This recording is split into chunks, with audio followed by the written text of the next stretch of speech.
What's going on, YouTube? Welcome back to the TheSlamDuncan YouTube channel. Due to the Bulls having their Wednesday game being canceled, I decided that, I might as well make a video and kind of, instead of having to watch a Bulls game, let's have you guys watch one of my Bulls videos as the Bulls game against the Grizzlies is canceled due to COVID. In this video, though, I want to kind of break down the Boston Celtics game that we saw on Monday. And also, I want to talk about some specific players and how they need to step up here. And I will be addressing the Wendell Carter Jr. injury and how much that's going to impact the Bulls. But before we get into it, though, make sure you hit that like button. If you're new around here, hit that subscribe button. Let's get into this. As you can see, the Chicago Bulls lost to the Boston Celtics, 119-103. Overall, a disappointing performance by the Bulls. I think, the score doesn't really show the whole story. Bulls got off to a pretty okay start in the first couple of minutes, but then it was just kind of Boston taking over the rest of the way. Boston had, I think, a 21-point lead at one point. Bulls came back, kind of made it close. They got within single digits, but never could get over the hump and tie it. But there were some glaring things in this game, and it's just a reminder to all Bulls fans. This team was not guaranteed to be a playoff team. If they play extremely well, like how the Thunder did last year, they could be that surprise playoff team. But there is no guarantee that this team was going to be a playoff team, right? And this game really shows why that this team is still in the developmental stage and still in rebuilding stage. But I do want to point out some things. As much as we want to say, like, yeah, these guys are young, and that's the reason why they may not be playing so well, there are certain players right now that need to step up. And this kind of also correlates to the previous game against the Lakers. So, first thing that kind of just pops out to my head, or at least to my eyes, and kind of bothers my head, is just we lost a rebounding battle against a very short Celtics team. Daniel Theis is 6'8", playing center. Tristan Thompson, yes, he is obviously one of the biggest additions for the Celtics because the Celtics, they struggle rebounding, but for us having a 7-footer in Lauri Markkanen at power forward, Daniel Gafford 6'10" at center, and overall just our team having so much length, we should have out-rebounded this team easily, but we didn't. That concerns me. We had 28 assists, but I think we can all agree that the offense had some pretty bad moments, and also the 18 turnovers is an issue, right? Other thing I want to kind of point out is with the box score. As you can see already, that the starters did not come ready to play. Yes, Patrick Williams and Daniel Gafford did not play that many minutes, but Patrick Williams did not come ready. He picked up 2 early fouls, and Daniel Gafford was just awful all night. To all you people that said start Daniel Gafford, I want you guys to just stop, don't even say your opinions about basketball until you really figure things out. The Bulls really missed Wendell Carter Jr., and it really showed in this game. Daniel Gafford should not be starting ever again. But he might just due to the fact that we lack center depth. But as you can see right here, the starters did not come ready to play. The only starter that was really, ready to play was Levine, and he had 6 turnovers. But, I give Levine credit because he was actually the only starter that came ready to play for this game. The bench did a fantastic job, in my opinion, except for maybe for Satoransky for missing so many shots. But I think overall the bench did really, really well. As you can see, Thaddeus Young almost had a triple-double off the bench. Now, I want to get into some of the film here from this game. There is some serious issues that we saw in this game, and I'm going to point to one person, and that's going to be, if I can get this, never mind, but it's going to be to this man right here, and it's Lauri Markkanen. Lauri Markkanen ended with 18 points, and he's having pretty decent numbers for the season, but in a game where Daniel Theis is 6'8" and is the main man guarding you, and the Boston Celtics don't really have a rim protector. They don't really have length on the interior. Lauri Markkanen should have dominated this game against the Boston Celtics. And he apparently just was not ready to play at all. And he ended with 18, but it was mostly from the three-point line where he got his points. He should have dominated the paint and the post area all night. And he only had 4 points in the first half and only 4 shot attempts, and there are just some glaring things right now about his game that just make me concerned because this dude, remember, he wanted all-star money, or at least young star money. Maybe not an all-star yet, but he wanted a lot of money, right? He's like, no, pay me, I'm gonna be a pretty good player. But if you're not ready to come out against one of the better teams in the NBA, and you weren't ready the previous game, and you have a matchup advantage this game against the Celtics, and you still come out flat, that's concerning to me. I mean, LaVine, while he did have his 6 turnovers, he scored 30 this game and came out on fire. Like, he came out like, I'm going to score. I'm going to get this team ready to go out to war and win against the Celtics. But, you know, your second main scorer did not. And, yes, it's good that Lowry picked it up, but if you're struggling, which he really wasn't struggling, he just wasn't really looking for a shot, and he just couldn't finish over a Marcus Smart, you got to find other ways to get your teammates involved then, right? We say it all the time to LaVine. Like, if you're struggling with your shot, get involved in the game in other ways. Play defense. Do other things. Well, it's the same thing with Lauri Markkanen, right? If he's going to be our second main guy, right? So let's get into the film here, though. I'm going to kind of show a couple of things. First play is a LaVine turnover here. Now, we can't see the entire play, unfortunately, but as you can kind of tell, it was a Thaddeus Young set screen. Now, one of the things that Wendell Carter Jr. is so good at doing is that he is a great screener. He is top 5 right now in screen assists in the league per game. And Thaddeus Young is just not that good of a screener, and you can see how much that affects LaVine in this play. Because now Jaylen Brown is basically still in front of him as the Boston Celtics trap LaVine. And unfortunately, while LaVine does make a terrible pass twice, I do think that this is where Wendell Carter Jr. comes into play here. But still, though, no excuse for LaVine. It was a terrible pass. And this stuff right here needs to get better, right? That stuff can't happen, especially early game and late game. That kind of stuff's going to kill your momentum. Couple other things I wanted to point out here. I believe it was around like the 4:10-ish mark. So I'm about to get an ad. But basically, all I wanted to show you was just this was a good play by Lauri Markkanen as we're going to go through the ad here. But as you can see, he drives, but basically he shoots a fadeaway over Daniel Theis.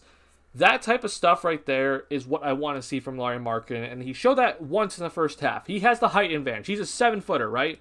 And right here, this is important. He needs to be attacking these guys and getting into the paint and shooting over them. And he only showed that once in the first half, unfortunately.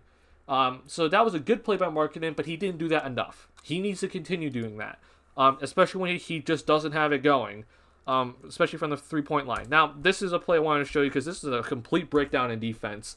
This is, we talked about the defense just being a thing for the Bulls all season, and it's just going to continue to be this way unless something dramatically changes, and losing Wendell just hurts that even more. But I've always said it. If you look at my Twitter, follow me on Twitter at Duncan_White14. One of my main concerns about Lauri Markkanen is that he has not shown the ability to really play center for this Bulls team, right? And it's not just offensively, but it's the main problem is defensively for him at the center position. Right here is a pick and roll. Simple pick and roll between Daniel Theis and Jeff Teague, right? Now, initially, this play seems okay. But I don't know what it is about Markkanen, but I just feel like he's not that comfortable in the paint, especially as a big man trying to guard the rim. And he's a 7-footer, though. And right here, this is fine. I like everything that's happening. I like that LaVine's still aware where the ball is, but I would like for him to turn his body to be towards the ball. Good job by Valentine here to come over. He came off his man. This is a harder pass for T to get it out to the three-point line than it is to pass to Theis. So good job by Valentine here. I like that Thaddeus Young's ready to help if necessary. And they force the pass out. So this is initial good defense, right? But this is the biggest part of the defense. It's communication. As you can see right now, take note of where everybody is, right? You got Valentine, who is his man's right here. Young is guarding Ojale over here. Markkanen was guarding Daniel Theis here, right? And Kobe White started off on Jeff Teague, okay? Now, it is on the big man to be able to communicate with the guard at all times because the big man can see everything. The guard can't always see the screener. The guard can't always see the paint. But the big man can always see where guys are. So the big man should be aware where the screen was set and where their man is going at all times. Now, here's the thing, right? When this pass is thrown out by Jeff Teague, what is happening here? No communication's happening. And it looked like, I don't even know what Kobe White's doing, but it looked like Kobe White thought that he was supposed to go back out here. But that clearly isn't the case. You got two guys running at this man. Markkanen, instead of going back to his man, he decided, I'm going to run after Jeff Teague. Again, that's on Markkanen, though. He needs to either call that out as a switch, communicate with Kobe White, or he's got to say, no, go back to your man. I got my man. Go get Jeff Teague. That has to be communicated from the big man. And it's also on Billy Donovan in a sense, but you would think that Billy Donovan would have told these guys, like, hey, you got to do this, right? Well, instead, no communication happened between either of those players, and Daniel Theis gets a wide open dunk. This type of stuff has been happening all season, and this is where I can concern with Markkanen. He needs to be the person that's like yelling out, hey, what are we going to do on this pick and roll, right? As much as people don't see it, but Wendell Carter Jr. is always talking. He's the most talkative person on defense. He's a defensive leader. It may not show up in the box score. It may not look like it that in game. But he does a lot for this team, and that's the reason why this Bulls team needs a center, because clearly Markkanen, I just don't think, can really play that center position on either side of the floor very effectively, I should add. But there's that. It's just kind of stuff that like this that I get kind of concerned at. And it's hard for me to watch because this is, remember, Markkanen asked for a lot of money and the front office said no, right? If he really wants to get paid this summer, he needs to step it up on both sides of the floor. So right here, we talked about this drop defensive cover, right? I pointed this out in the last video. It's not just Wendell Carter Jr. dropping back. It's the same drop coverage with every single big man, right? But the biggest part about this is we have to figure out, like, what are we going to do here? This is right here, I think this is actually on LaVine. Daniel Theis isn't that big, right?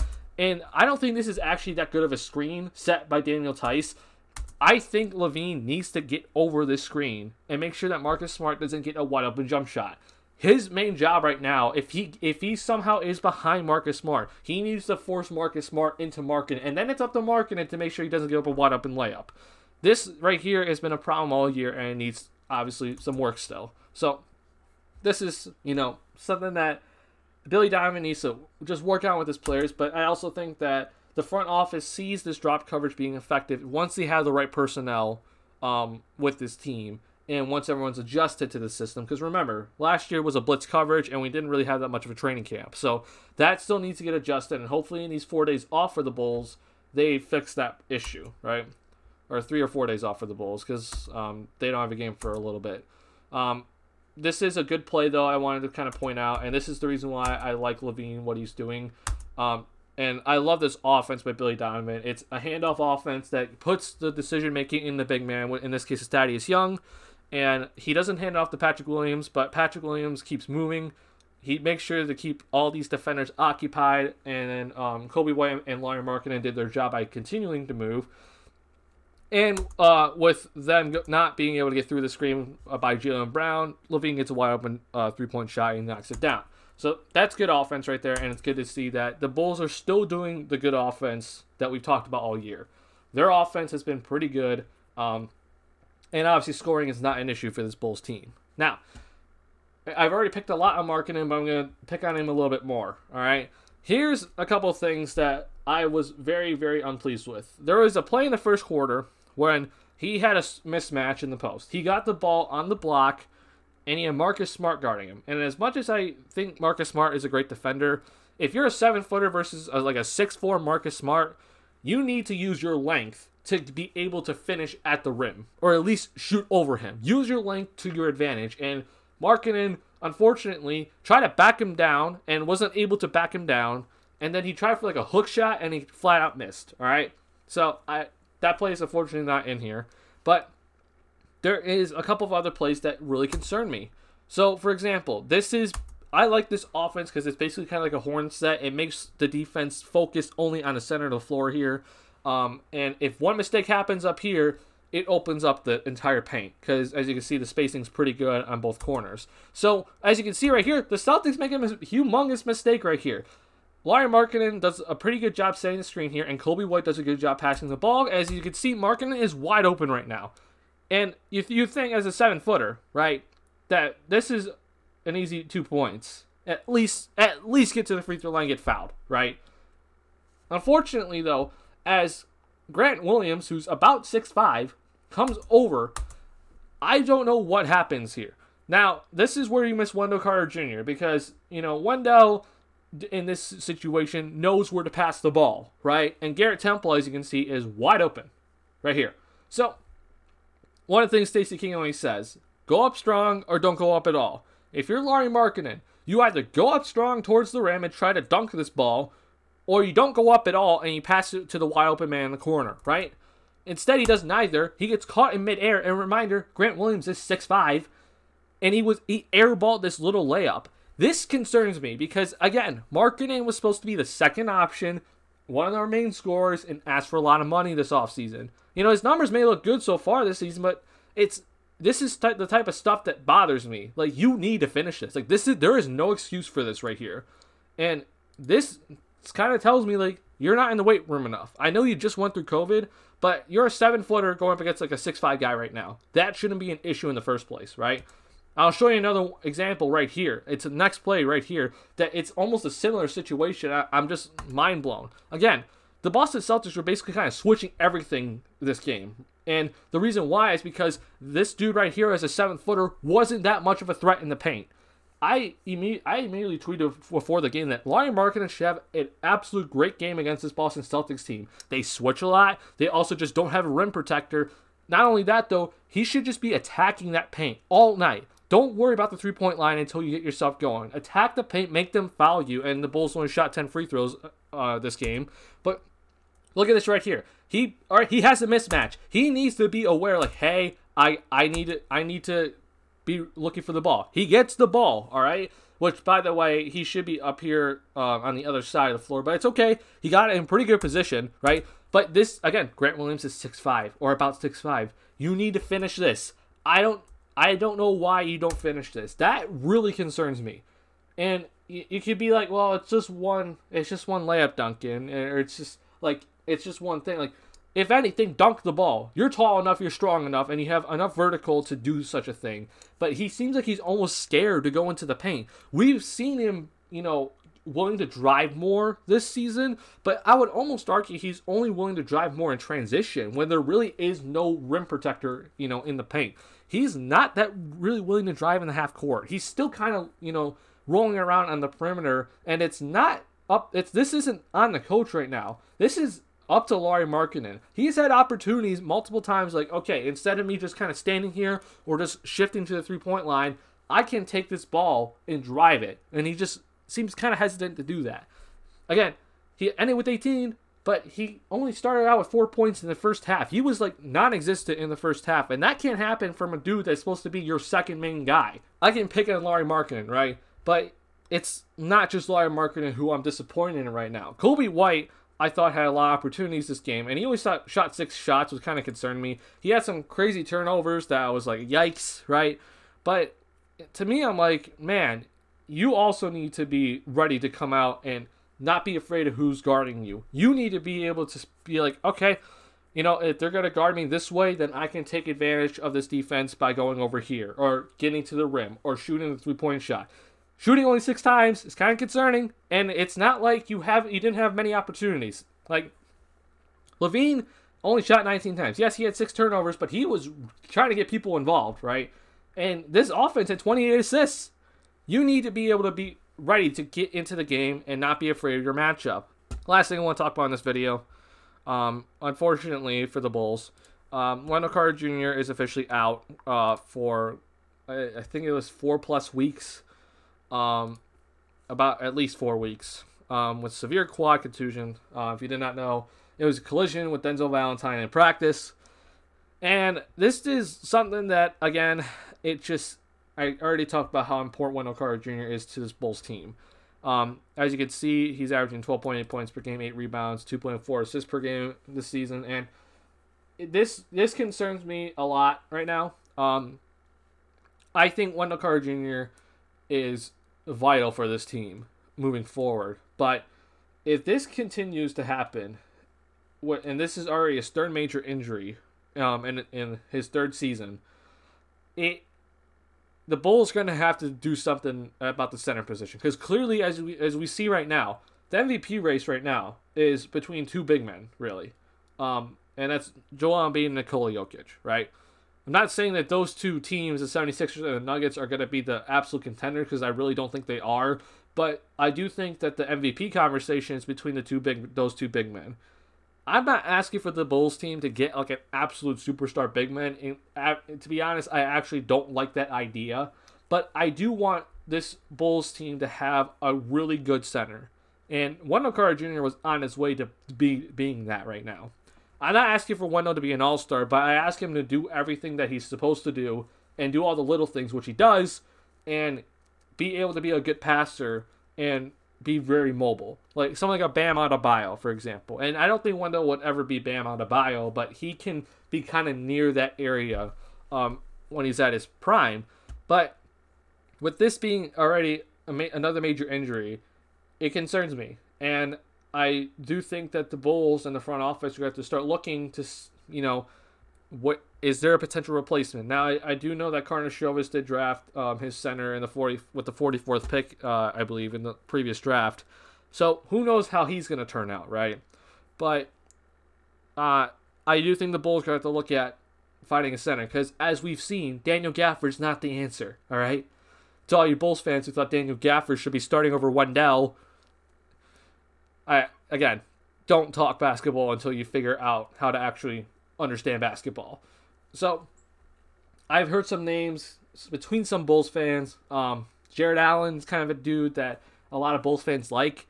And to be honest, I would love a Jared Allen. I would love to see him on this team. I think he'd fit perfectly, but unfortunately he's now on the Cavs, and I think the Cavs are keeping him. So, and not to mention, I believe, if I'm not mistaken, he's about to be a restricted free agent, and he's going to get paid because a lot of teams have money this offseason. So I'm concerned about the center position for the Bulls moving forward, basically. I hope, and I really, really hope that Wendell Carter Jr. can get healthy. Because clearly this isn't something like that he's doing to himself. Like he's not, working out wrong, or he's not, overweight or anything like that. This was because of Denzel Valentine running into him. And unfortunately, for some guys, they somehow just get more injuries than other guys. And unfortunately, some of them are, to be injury prone. And so far for Wendell Carter Jr., he's just been injury prone his first 3 seasons. And I'm just hoping that stops. Because I don't really know what the Bulls can really do moving forward at the center position to find a guy like Wendell Carter Jr. This man right here has astronomically helped Levine, White, and Williams so much, and people don't understand why. But his screens, his defense, his communication, his passing is extremely important to this team, especially in the Billy Donovan run offense. It sucks to see this happen. You may not like these numbers, and a lot of Bulls fans were hating on Wendell Carter Jr. At the beginning of the season, but I was telling people, just wait it out. We have to see, because remember, this team didn't play for 9 months. Like, Steph Curry struggled at the beginning because he didn't play for 9 months, but once he got his conditioning back, we saw him, be fine, and he's still fine. Wendell Carter Jr. is the same way. Once he got his conditioning back, look what we got. We got the center that we all know and love. So this really sucks for the Bulls. I was already concerned about the defense, and I'm even more concerned about the defense. And I'm hoping Markkanen can figure out a way to play center effectively and for a good amount of minutes, because Daniel Gafford can't do that. And I'm hoping the Bulls start looking for a potential replacement if this keeps up. I wouldn't, because this season isn't exactly a season that we're looking to win every single game, right? We're looking to try to just develop. But let's say Wendell Carter Jr. comes back and then he gets another injury. That's when I'd start looking for another replacement. Because then it gets to the point where it's like, man, you need to have a center, a star quality center on your team, because rim protection is very, very important right now, especially for this Bulls team that seems to not be able to guard the perimeter. So, unfortunate news here. Bulls, I don't remember when they're not. I believe it's maybe not against Portland. It's gonna be. It looks like it's against Portland. On Saturday. I'm hoping the Bulls do pretty well this game, but it concerns me because they have, Portland Trailblazers have some pretty big guys on their team. Enes Kanter is one of them. I'm hoping that the Bulls can find a way to not give up so many rebounds, because they just got out-rebounded by the Boston Celtics. And I'm hoping that some of these other guys that are supposed to be some of the main guys for this team, start picking it up. Start understanding their role. Start understanding that they need to bring it. Especially this dude right here, Larry Markkinen. They need to bring it no matter who the matchup is. And if you're struggling, you got to find a way to get others involved. Be effective, because the starters were not ready to play against the Boston Celtics. And that cannot continue for this team for the rest of the season, because we need to see these guys develop and be ready to play every single night. Hope you guys enjoyed this video. If you got to this point in the video, you had to like something, so make sure you hit that like button. If you're new around here, hit that subscribe button. I'll see you guys in the next video. Peace.